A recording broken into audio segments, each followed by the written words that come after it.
What's up, guys? Welcome into the Funshop podcast with Greg and Ronnie. We're streaming to you live from Los Angeles, California. What's up, Greg? How you feeling today? I'm feeling good, man. You know, and also remind everyone to like, subscribe, hit the bell, comment, so comment, all that stuff. Yep. But no, man, I'm good because today we have a really special guest, and we're gonna get right into it today. Adam Derry. Mr. Adam Derry. What from up, the LA boys? Card Show. There he is. Welcome. Yo, thanks for having me, guys. This is Thank wild you. already. Yeah, you are in the fun house. Fun Yeah, shop. it's wild. Oh yeah, you're in the fun shop. Fun I know house. everyone's It is a calling. fun Yeah, it house. is a fun house. It's a madhouse. Fun we shop. need Johnny, like Johnny Ryan, our friend who's an artist, did our logo, but I was like kind of thinking like he needs to kind of come up with a theme song for us to go with our is he a musician Moby too? Grazi's. No, but he could come up with lyrics. Oh, okay. Yeah. All right. Sure. Anyways, There's some inspiration in here, that's for sure. Yeah. What's up? so LA Card Show, Yeah, man. it's coming up. This is your tell me, it's your the fourth. I mean, let's see. 1, 2, 3, 4. It's 6. Oh, It's 6. wow. We did 2 really pilot ones in El Segundo in 24, and then we really started rolling in 25. Mayan Theater, Intuit Dome, Dodger Stadium, Complex Con in Vegas, and then now we're full campus takeover into a dome, LA Convention Center in June, Dodger Stadium 2 in September, and a massive surprise end of the year. So it's fun. Damn, man, it seems like it's going really well then. We'll be selling cards on the moon soon. That's an inevitability.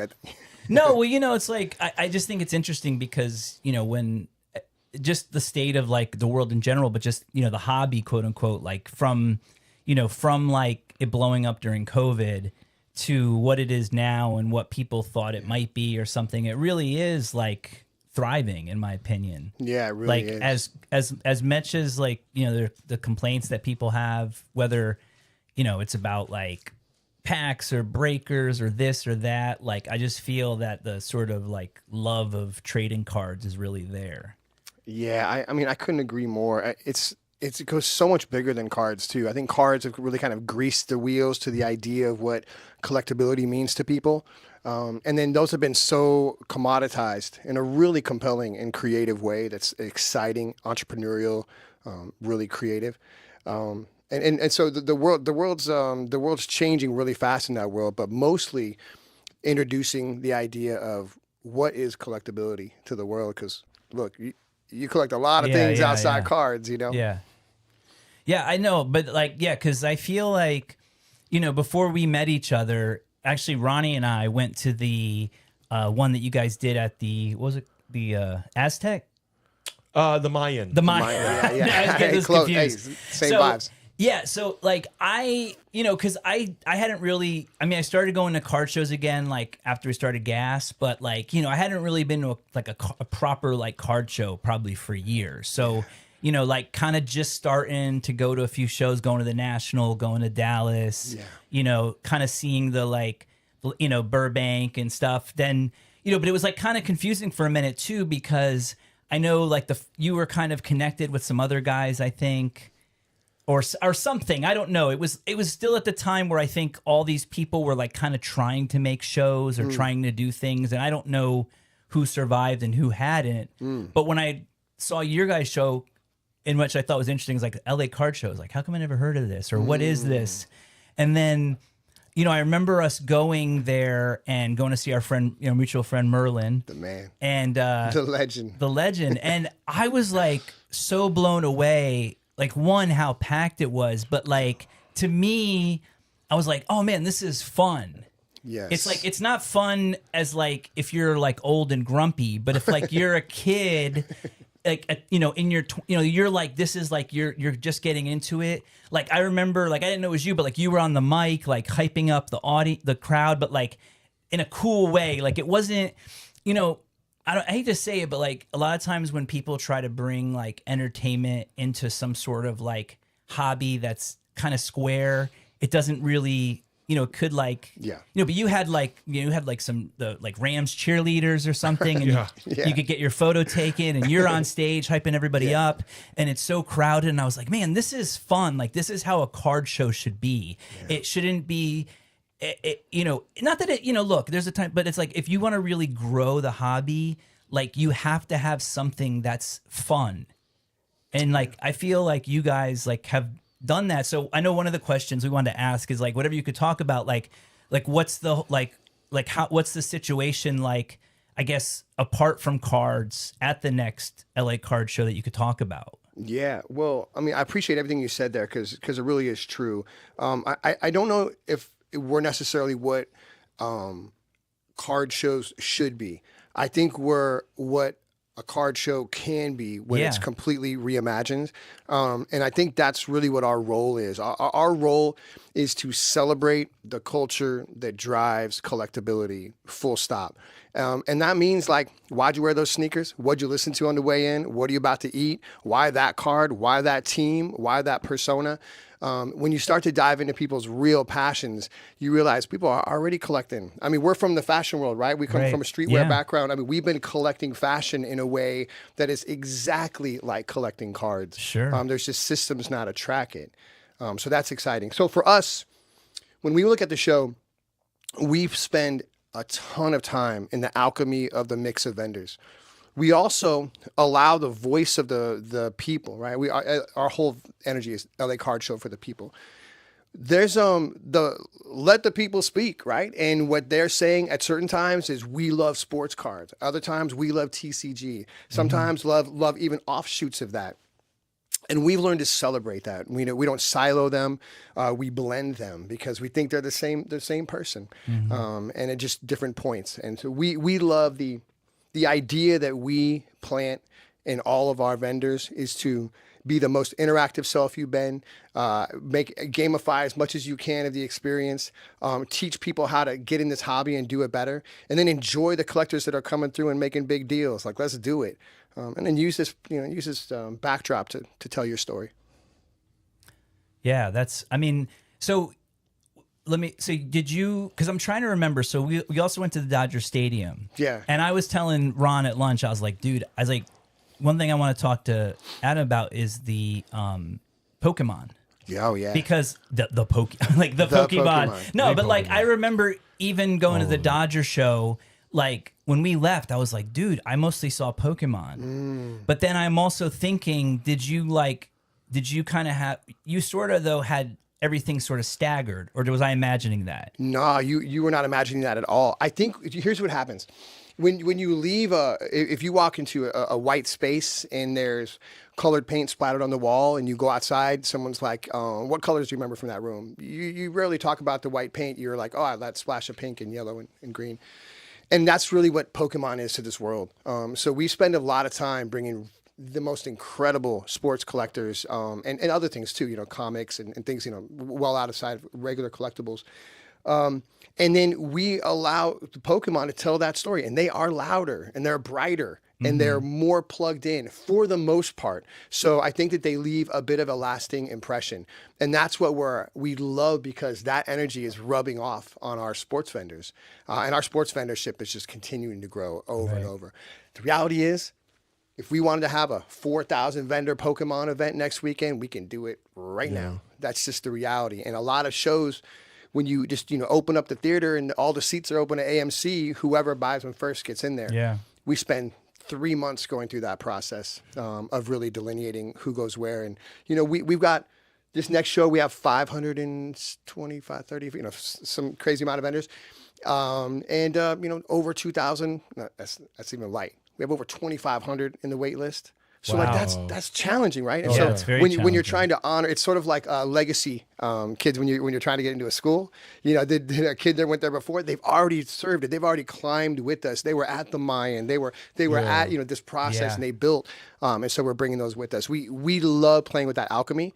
And then if you don't have a table this time, you're still going to come, and you're going to bring that same energy on the other side of the table. I think that's like an important lesson, I think, out of that, because like I like to hopefully teach people things. And one thing that you said that was interesting, that I had some other dealers here that do a show, and we were talking about the next show, and it's a similar situation where it's a limited space and so many people want to get in that show, but if you've already been in the show, you're on like the first list. Yeah. So just like remember that if you are thinking about doing a show, like do it, even if it's a small show. If you believe in it, do it, because you're gonna get the reward of you're helping somebody out in the beginning. They're helping you out, especially because it's like, why would you do their show over another show if it's first starting? So, and then it gets to the point, like you said, there's a huge wait list. And then, of course, now everybody, it's like, the Mike Jones song, I don't know it.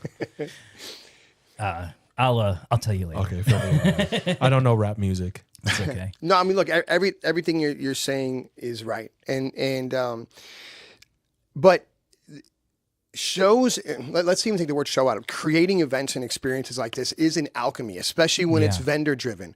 And so you can start a show and get vendors to book immediately. Are you spending the money and the resources and the effort to communicate that they're coming to potential attendees and driving that traffic? Are those vendors spending time to really communicate value to the people that follow them to make sure that they're coming to support them at these events? And are the events creating enough differentiation to justify people giving this time to these events? And that's what I love that we've done. I think that we have been on about 100,000 mood boards over the last year and a half of like, okay, we can break some rules. And you got to admit, that's exciting. I mean, what we did at Dodger Stadium has now broke through, and you're starting to see stadium shows. What we did at the Mayan Theater, just reimagining that, is starting to really be breaking through. What we're doing with these takeovers is more than getting noticed. It's impacting the idea of, wow, what can I do? Where can I take my imagination? Right. I know Ronnie was this. One of Ronnie's most important things about any show is what kind of food's going to be served. That was one of them. I'm always curious. It's like, is it going to be food trucks? Tell me about the, or is it going to be stadium fare, or what's going on that? And I had another question about the LA Card Show, but I'll go ahead and do this, and then you go into the next question. Okay. Yeah, I mean, look, I love the food question. The culinary aspect of what we do is really, really important. What it becomes in certain venues is a celebration of what they already do. So in the case of Intuit Dome, we were able to work with 310 Provisions, which is their creative dining force inside, and partnered with Intuit Dome. And we're bringing some of their favorite items. So really focused around things like the cheeseburger, and then a lot of classic fares that are around that as well. And then we have full bars and drinks. We have 5 different places open around the entire campus that are open all day long. We have breakfast all the way to the end. And then at 5 o'clock, we go walking distance to Tom's Watch Bar. And from 5 to 8 is a trade night and there's food and drinks galore at Tom's. And then from 8 to midnight is an after party. So 3 floors allow 21 and older to really enjoy the rooftop, and allow families and kids and regular traders to really enjoy a really high energy trade night and really kind of bask in that post show glory. Yeah, man, that sounds fun. I like it because it's gonna be a hot day. You don't want to have to go outside to get food and stuff. Everything's inside, in the air conditioning. I like that. Yeah. It looks like right now we're about 78, 80 degrees, and we are a mix of this plaza activations, which is at an indoor and outdoor. But that plaza at Intuit Dome was so cleverly designed. It's incredible. I mean, the vibes that are going to be indoor and outdoor that day are going to be unprecedented. They usually play basketball in that arena, Greg.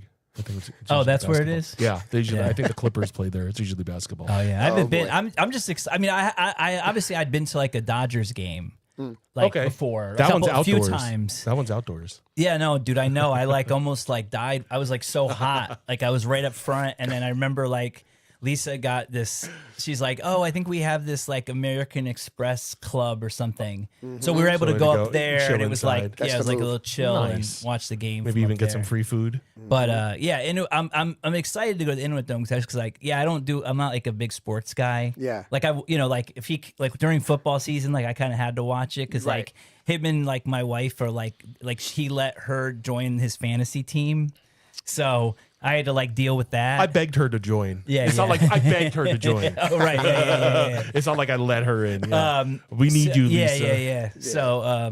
Yeah. So I'm excited just to see the stadium because I haven't been to a game there. It's like that when you go in it. I mean, the access that you have in our shows, it's just It's wildly intimate. I Yeah. mean, at the Dodger Stadium, yeah. you're in the dugout. You're in No, the I couldn't outfield. believe It's- like people could like just walk around the field, like right there at the field, you know? They went all in. They really Yeah. got it. And the Clippers did too, and Intuit Dome has too. So you're going to be, if you're VIP, you're doing a tunnel run out. You are literally in the tunnel Wow. for the VIP lounge. You get to play basketball on the Clippers main court. Oh, they're letting people do that? Yeah, we have created a special deal for our VIP Wow. only to play ball Get the on the VIP That's court. worth for getting us. VIP. Get the VIP for us, Greg. And then Oh, yeah. everyone based on availability is going to get an opportunity to be on the other end of the court and have an on-court photo moment that we create. This LACS photo memory we do, which is just really cool. These are like we're literally standing where some of the greatest players in basketball history have not just stood but played like within the last days or weeks. Yeah, standing. no, it's incredible. Yeah, it's wild. And by the way, no sports fandom needed to come to an LA card show. Oh no, It's really cool how it's gonna.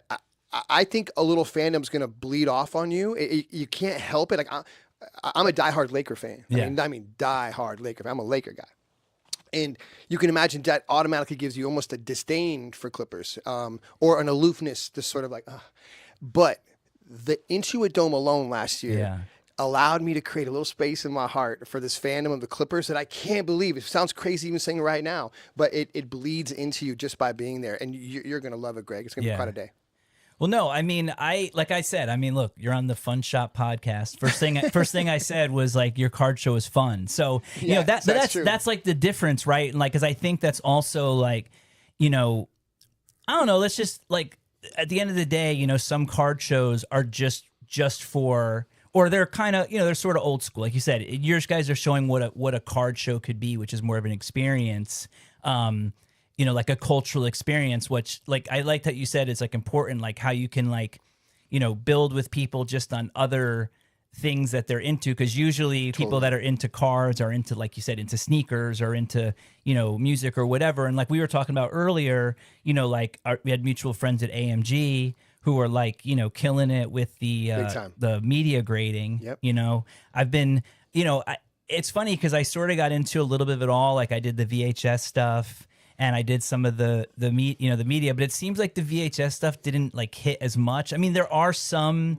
you know, like culturally, like just some diehard ones, but you know, music, I think, and obviously with like, you know, with gas, like, you know, that's sort of, you know, the direction that gas eventually went was like music. Cause you know, like even from the start, it's like you realize like music is probably the closest thing to like touch someone's emotions that like the same feeling from music is like the only other place where maybe someone can get that if they're a huge sports fan.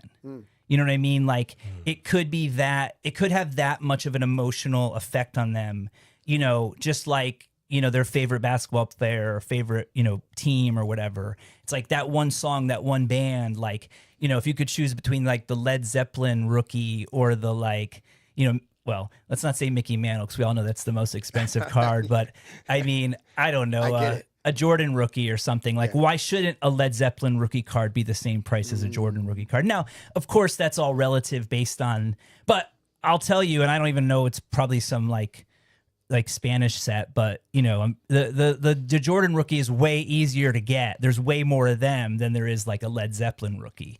And you know, it's like, what's the difference in a way?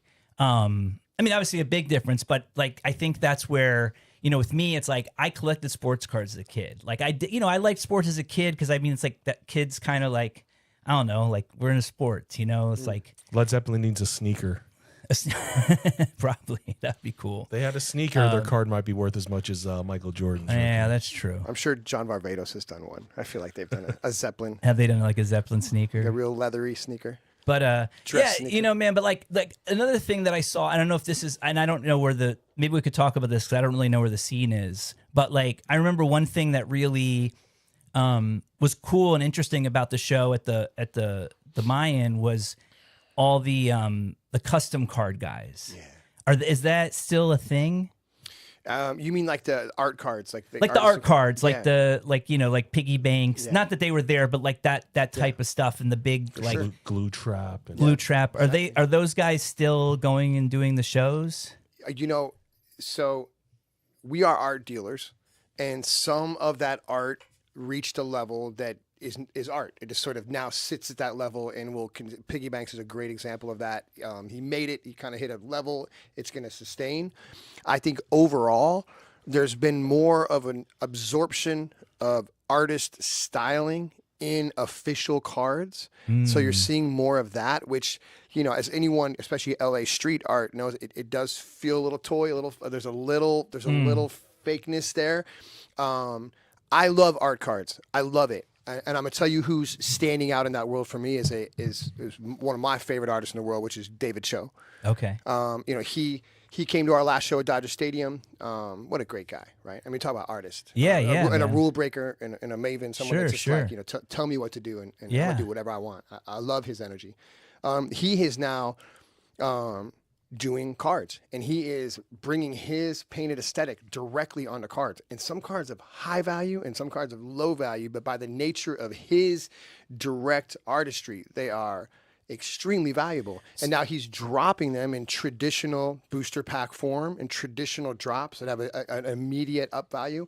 So I think artist cards are alive and well, but it does come back to one thing, Greg, which I think is it's just about the mediums, right? So when you compare like a Led Zeppelin rookie card to the LeBron James, you know, these kind of values, well, they didn't really maybe have a card, but I guarantee you there is a Led Zeppelin relic, something that is worth an insane amount of money. Oh, obviously, right? Yeah. And that is what I love playing with. So when we talk about artist cards, right. I like the approach of artist collectability. So what are artists applying now to be extremely mindful of making limited and purposeful designs? Yeah. And where I cut my cloth in fashion, my first breakthrough was I was the head of global sales for Trunk Limited. And that was a Japanese and American selvage cotton destroyed denim t-shirt brand. We were re-releasing those products, and they were individually numbered, and they all had incredible collectability to this day. So, you know, collabos with Great China Wall, and like, you know, incredible Swarovski crystal collabs. And if you find one of those shirts now, you're going to find a number, you're going to find a value in it that is undeniable. We created future vintage. We chose a different type of relic. Yeah. So that's what I like to see is what's the new relic? You know, Supreme is a great example of a brand that chooses unorthodox or maybe common things and then turns them into a relic by branding and limiting their release. So, and artists are doing the same. Are you gonna? I mean, I'm not trying. I don't know if you are or not, or if it's. Are you guys doing like an artist alley type thing, or is that? I mean, I just was imagining that. Yeah. Well, I think what we're trying to do is yes, we are working directly with artists. You're going to see some really great manifestations of that in our June show at the LA Convention Center, this 2-day mega show we're doing. Wow. But you are going to discover it. And so we are bringing that Indiana Jones sleuthing to that card experience. So you're not going to go in and here's the artist section, here's the TCG section, here's the comic section. Yeah. You're gonna here's the jerseys, here's the whatever. You're gonna find that and find that. No, man, that's awesome. I love that idea because that's always the problem with sometimes with the conventions is there's always like the area where like everyone's like sad and bored because like no one's like walking by their stuff. You know what I mean? It does it hurt? And it hurts so bad inside when you see that. Yeah. And as a show maker, that's all you're thinking about. It's all you're thinking about is how can I make sure to bring life to any areas that may have that, and that's a big challenge. Yeah, I don't know. Did you see one thing? I don't know if David Cho's done this, but one thing that I thought was like awesome and it did well for him, like extremely well, was like Alex Pardee. Did you see the card that he did? I didn't see it. What is it? So he painted over, an '89 Upper Deck Griffey Jr. rookie. Amazing. But he painted on it. Yeah. Like his so instead of it's like instead of you see, Ken Griffey Jr.'s face, it's like his crazy crazy creature guy. And I think it sold on eBay for he started at like $9.99. I think it sold for like close to $3,000. Amazing. Were those the mystery pack ones? No, this was just it was something that he said he decided to try, which is like, a Griffey rookie okay, a 10 is going to, I mean, a 10 of anything, but I mean, like, that's still like a raw rookie has got to be what, like 40, $50 maybe? Sure. I don't know. I haven't looked in a while, but I'd say about that, right? That sounds right. So that's sold for $3,000. Like, I'm curious if he drew on like a Jordan rookie. Huh. Like, you know, because here's something that's interesting, and I sort of want to get your take on it. Because, like, you know, for me, like, I sort of love and hate the like $17 million Pokemon card, right? Because, like, without getting, I don't know, like, I guess I'll just say it this way: like, collecting to me, like, it's never really about the money. I mean, look, you know, it is in some respects, but, you know, this idea of like the commodification, or like, you know, Mr. Wonderful going on TV basically saying like, you know, these are like blue chip assets. And so you start thinking about, well, we all kind of know like the art market's a racket, and like, you know, there's like, you know, that's people like rich people park money. And, you know, it's like, it's less about like the art. It's like, you're kind of like you're being convinced that like this really simple or this really like, you know, boring piece is like good because it's worth like $50 million, you know? So it more becomes about like, I mean, that's, and again, I say that, but that's more with like storytelling, right? And so to me, it's like you already have those guys saying like, oh, I have a $20 million card. So to me, it's like, of course, there's going to be a $20 million card. Then there's going to be a $30 million, then a $40 million, then a $50 million. And eventually there's going to be a $100 million card. I think, personally, I think that's where this is going. It has to.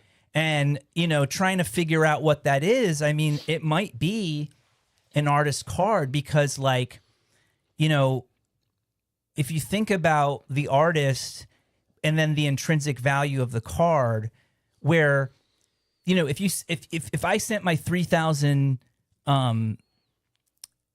dollar Alex Pardee Ken Griffey Jr. to PSA, I don't even know if they would give it a 1. They'd probably only put authentic on it. But like, imagine if they like slabbed it as like a Ken Griffey Jr. with like Alex Pardee original painting. You know what I mean? And then, like, you know, the reality is like, you know, Alex, to me, he's an amazing artist. But like, you can go, like, you know, I've been to a place where he was at, like Revenge of, and he's like just there by himself, like selling his stuff, and there's nobody there. And it reminded me of stories that I would hear. Like, I had this guy who's like a mentor that helped me for a while. This guy Izzy, I don't know if you remember Izzy. He's like, he did like consulting and stuff, but you know, he owned this store called Commander Salamander in DC, and he was like one of the first like guys. Like, he opened up like an army surplus store, and then like he was the first store that like started to carry like punk pins in the 80s, and it was. But he was telling me that when he had Commander Salamander, it was like you know, it was opened it in like in the 60s. Like, one day he said that he brought Andy Warhol to his store in Baltimore, and Andy Warhol was like painting, like drawing and painting T-shirts. Can you imagine what those are worth now? And they said there was nobody there, and they had to literally, like, they were like on the street. They were like, we have like this famous, like New York famous artist, Andy Warhol. Like, you can come get a T-shirt. It's like $100 or something, you know? And so, you know, I hear those type of stories, and like, you know, people forget that most artists, you know, I mean, people know. It's like people hear like, oh, you know, most artists like famous, like they're worth when they're dead. You know what I mean? And so it's like, one, you have the opportunity to support live artists, and two, like, if you want to really invest in art and in cards, like, it's a good time to, I think, to be investing, because it's going to like cross over into a market where, like, you know, you're going to wish you had that, you know, that ability to get that real one of one, you know, which, you know, to me is always so silly about the whole market, even though like I'm still involved, I'm still a minority owner of gas, you know, like I still got a little skin in the game. Right. So to me, like, I'm like, let's go to the moon. Right. With like, especially non-sports.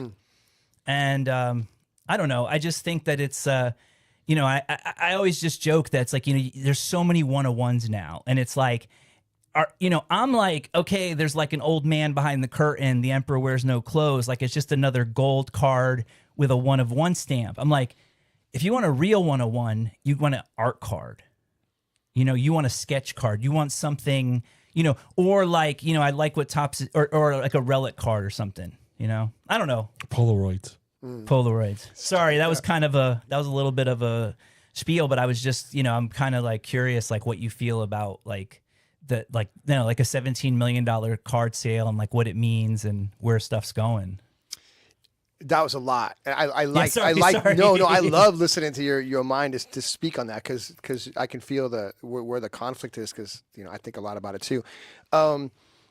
All great art has a really high value, has something worth an inordinate amount where you can't even put your head around it.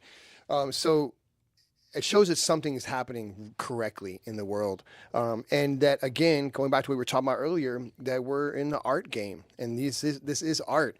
When you ask, like, what I think about, you know, when an artist paints or reimagines an existing card, it's the same question of, you know, well, what does it mean to paint over anyone's existing art? You know, in graffiti, it's on, right? In other forms, you know, you can see that it's usually a rebel move, right? It's definitely sort of a rebellion because you have to be better than the art that you are arting on, which is the challenge. So I think the challenge goes back to the other side, which is, are the cards that are being released from the onset, is that art?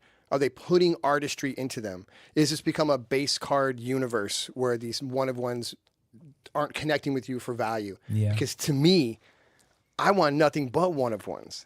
And there are so many people in this world, we feel like we're getting, like, you know, overrun. How many one-of-ones have you ever pulled? And you probably opened so many moments, I think I've only right? ever pulled one. It was like a garbage pail. Yeah, one garbage of pail one. Kid Chrome. Yeah. I mean, so even with this sort of Skippy hippie. yeah, we're just aware of so many more rarities. Yeah. But I still think it's really rare from an experience standpoint. I just believe in the art. Yeah. And I believe that, you know, you talked about, we kind of started going in this conversation about what AMG is doing with media and how they're now grading, you know, cassettes and tapes and records. I love that. That's why we're having Producer Plug and Snoop Dogg's RNG Records do a pop-up at our event because, awesome. You know, we believe in music and we also believe that it is another form of relic that I can listen to electronically on any device at any time because I'm, you know, we've got that. But then I can also encapsulate straight out of Compton, you know, that means everything to me and it changed me, and I can sit and I can show my son and people, we can listen to it, but we can look at this thing. Yeah.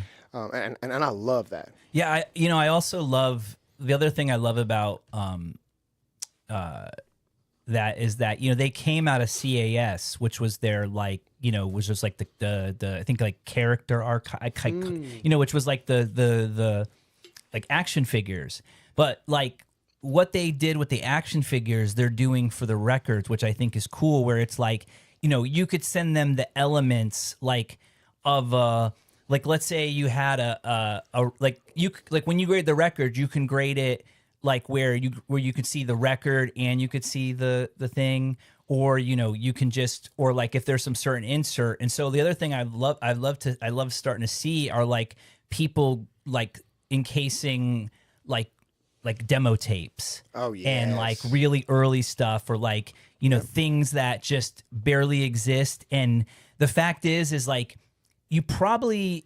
are not going to play it, if ever, like, because you're going to be too scared to mess it up, you know. You know, and that's a whole other conversation. But, you know, I remember like I had and I still have it in my case, but I have a sealed. I finally like found a Sex Pistols 8-track, which I had like always kind of looked for. And actually my buddy, like Rude Patrick, is the Rude Shop. He actually found one but it was like kind of in like thrash condition, which I thought was cool, and I bought it from him. Yeah. But then my buddy found one that was like factory sealed. Wow. And and that was like, I think that might be one of the first things even graded with AMG. I know I was like pretty close to being one of the first things. It was either that or like Licensed to Ill. The Pistols. And I think that was one of the first things to be graded. I have to look at the number. But I always wanted to show people when they'd come to my office, but like, you know, the cellophane is so thin, and like you can't really have people handle it or drop it. So, but now it's like, you know, I toss it across the room. You know what I mean? And I think like, I mean, I would not with your arm. Yeah, not with my arm. But what I'm saying is like you know, it's like it's also a way to share something with someone who's really going to get it. We're like, you know, we were talking about tapes earlier. It's like if you're into a tape, like, you know, you show just anyone a tape. Okay, it's a cassette tape. You show somebody like a tape, and they're like, oh, you know, like if you're into it, they're like, okay, that's something. You know what I mean? You know what though? It keeps coming back to things I love talking about. What I'm about to say right now, which is the reason why these like really cool mixtapes are relics to us, is because 30 years ago, 40, whatever amount of time, 25, whatever amount of time ago, someone made it. Yeah.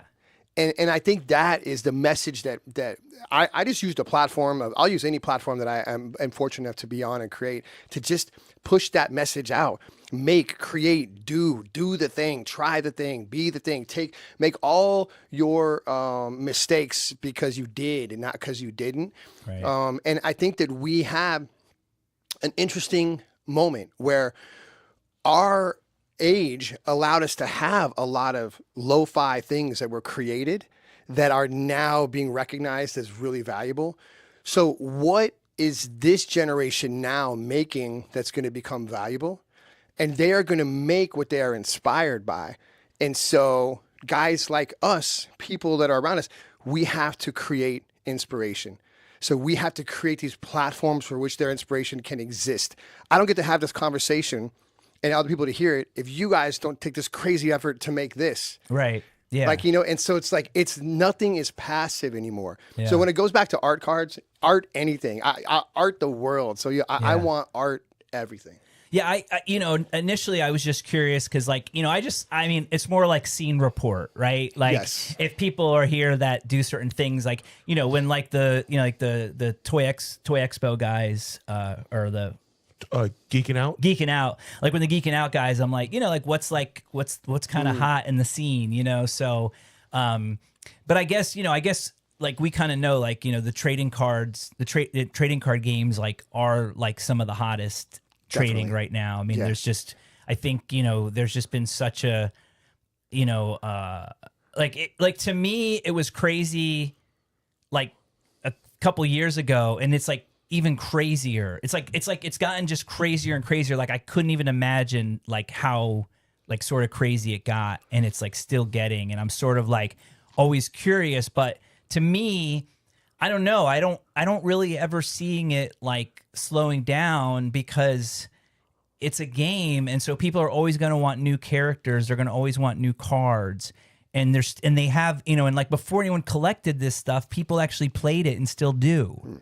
So it's like I think true. It has a lot. I don't think it's going anywhere. You know, like people talk about, you know, fads and stuff, but I really don't see Pokemon going anywhere. I see it. You know, I think with, you know, the only thing I think we'll see teeter is if, you know, like God forbid, like something major you know, we have another like 2008 or, you know, God forbid COVID or something like that. You know, I don't like to even say it, but you know what I mean? Like, sure. I think if like there isn't some sort of like, you know, major shift in like the world or the country, like I think it's going to continue to just grow. We'll see some new property from Japan, some ultra kawaii. Well, I think like fire. I mean, you see One Piece, but like I don't know, like One Piece seems more generational to me. Well, imagine. Not generational. Like Pokemon goes back to 1997. Sorry.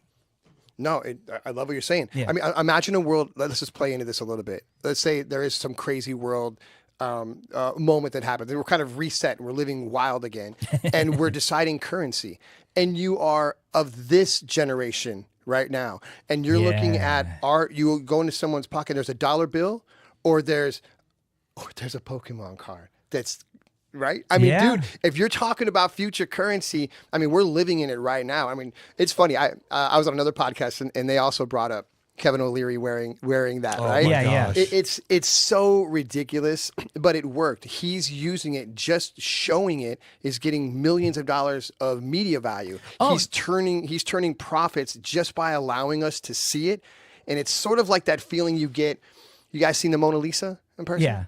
Yeah. You walk in that room and you see the Mona Lisa, and it becomes so small, Right. and even more meaningful in a way, and also at the same time, it becomes all these other things in this rush of a moment where you're like, holy shit, it's this big. And then there's like always someone in the crowd that's like, that's a fake. And you're like, shut the fuck up. I love the other. I'm looking at the Mona Lisa. I love the other end of Pokemon at the Oscars though. There was Kevin O'Leary with the super expensive one.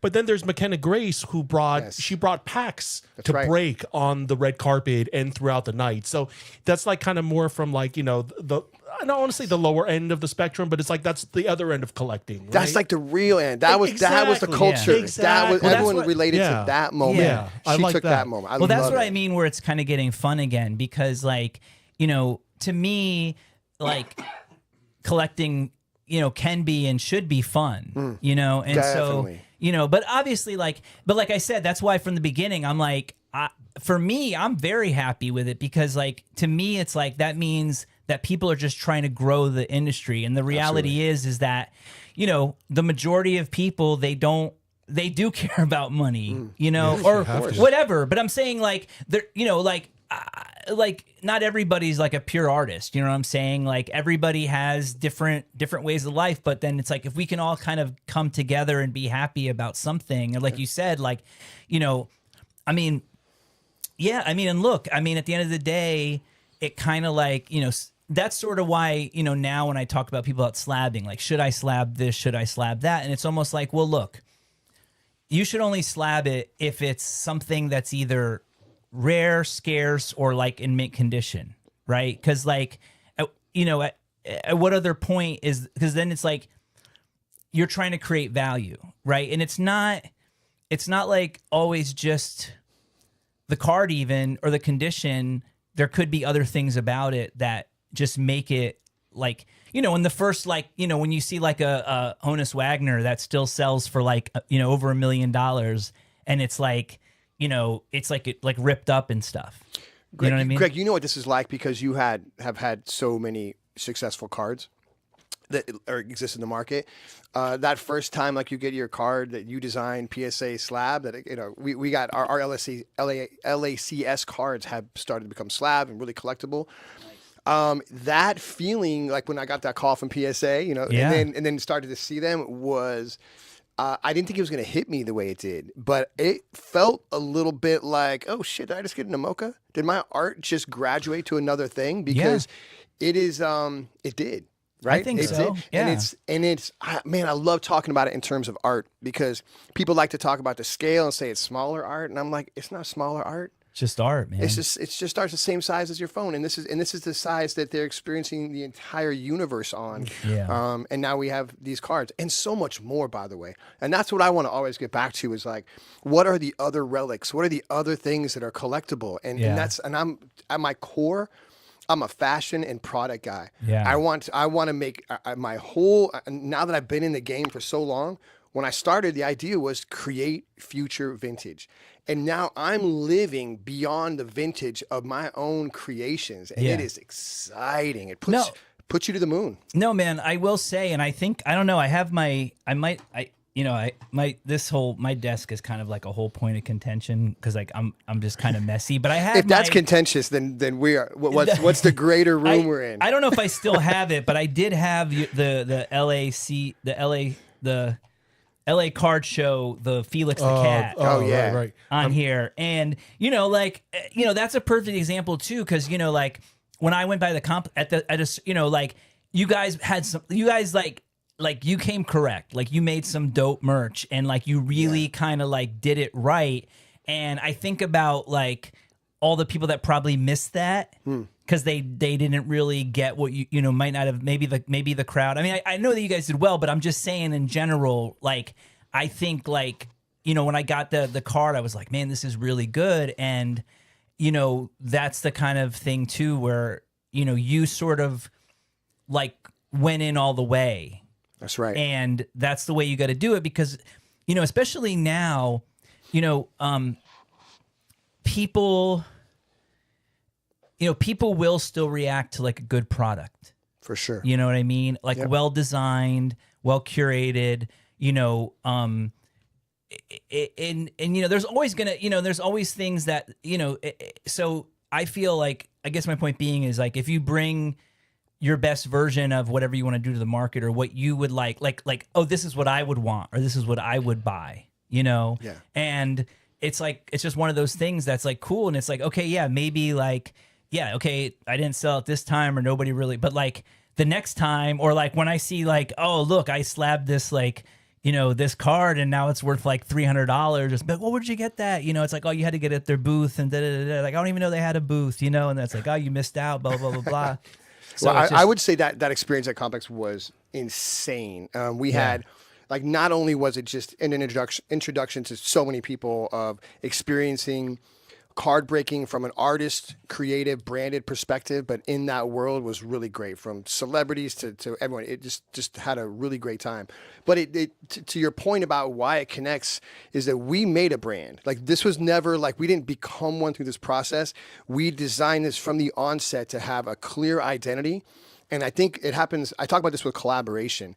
A lot of times people try to use a collaboration to become something else, to sort of fill in the holes. But really, it's one complete thing with another complete thing, and that's what multiplies. Right. And so, as we build brands, we used to say this a lot back when I was more in my like grind culture energy, but it still holds true, which is, you are a brand, act accordingly. And so, if you look at what you do, what you make, and what you are as a brand, and if you make sure that everything you do checks those boxes, you're going to be successful. So when we make fashion, it's birthed because we have a fashion point of view. Sure. And when we make cards, we are putting significant artistry and thought into them, and collectability to them. Yeah. And like, when you get it, there's a story. You're not just looking at this thing that means nothing. It means something big time. And to go back even further, what you were talking about Pokemon and why it's so effective, that is drawn art, right? So photographic art is still very powerful. And I think most sports is photographic art. And photographic art is something that is very replicatable. We're taking billions of photos every minute, some crazy number, where art, kids in this generation see the art in it. If you look around your space right now, I actually kind of did a quick kind of whip around. I mean, it's got to be in the upper 95 plus percentile of drawn art. Yeah. As opposed to photography, right? Yeah. And so that sustainability of the human touch, and especially in this world of AI, is just so alive.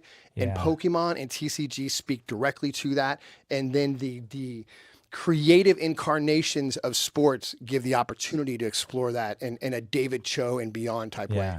No, man. I mean, look, I've always looked at, not always, but I'll say, in the past, I guess, 10, 11 years, even before that, but, I started to get back into cards. Like, the art of the card was always something, I think, like, my partner Simeon that I started Gas with, like, he had the art hustle, which to me is like still like such an underrated set. It's cool now because now you could slab them and stuff, but these were all, I mean, I don't know if I ever told you this, but like, he did a card with, the first series has a card with Ram LZ. And it was actually made while it was a collab made when he was still alive, and he passed away not too long after that.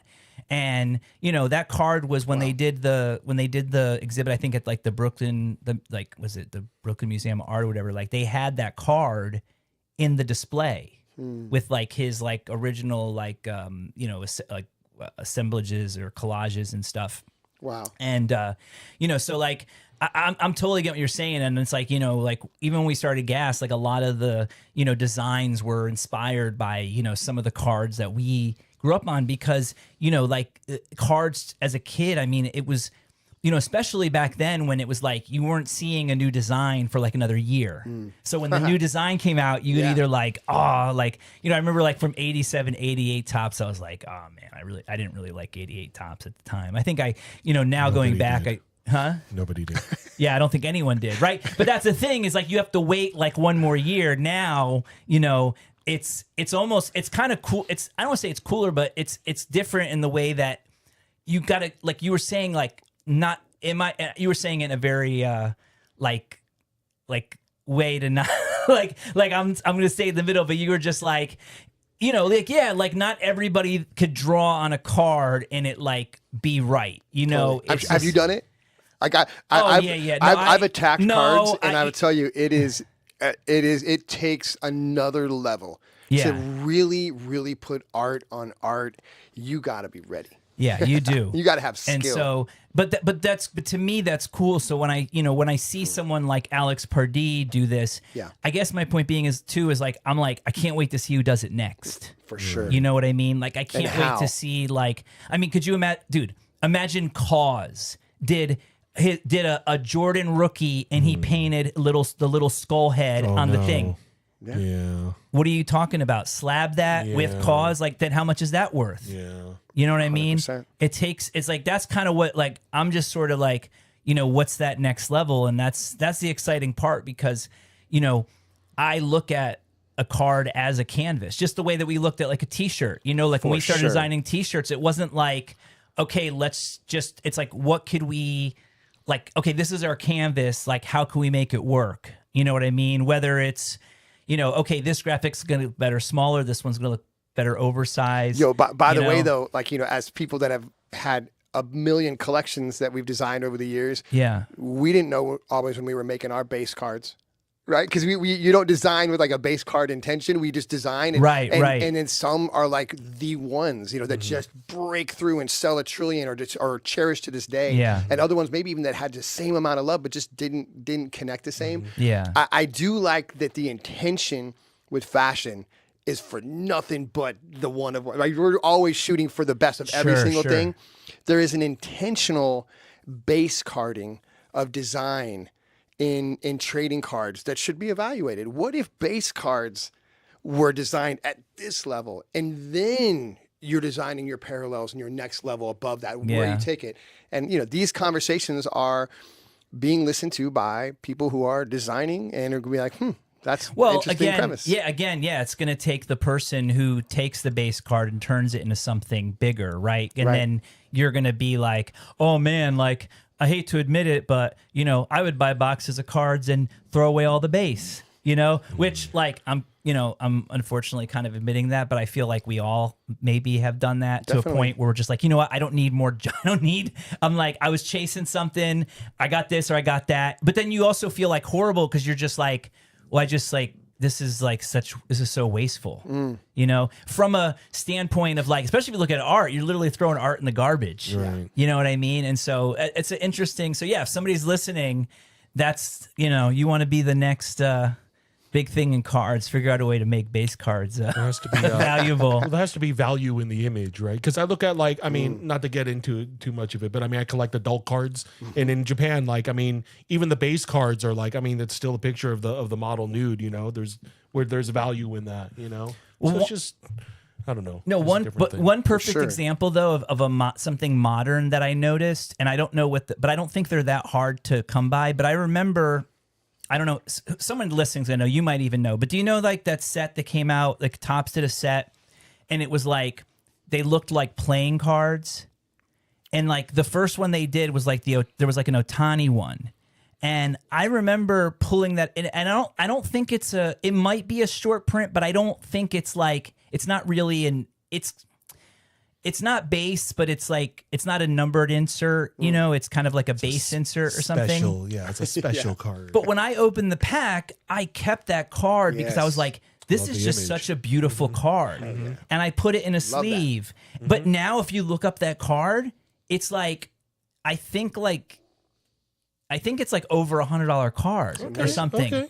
And so I think it goes to the point that it's like the right player with the right design, right? You know, but again, you know, just like everything else, it's like, I'm sure, you know, at the end of the day, Topps is hoping, or whoever is hoping, that design, you know, gets people like going. But then, you know, like, then, you know, because for a while, I don't know if they're still doing it, but they were trying to do all these weird, like, taco fractors and things like that. And I was like, I don't really get. I was like, I think this is like kind of like, I think sorry. No, go ahead. I don't mean to cut you off. No. I think the biggest jump in to me in base card design was Skybox, when they were the first to take it out of the arena, and like they blacked out the background and did, like, you know, the graphics on it and stuff. To me, that was the major jump in base card design. That's true. They pushed it. I mean, I guess after having a card company, I guess the thing that I do understand though is that the base cards are definitely going to be less expensive to make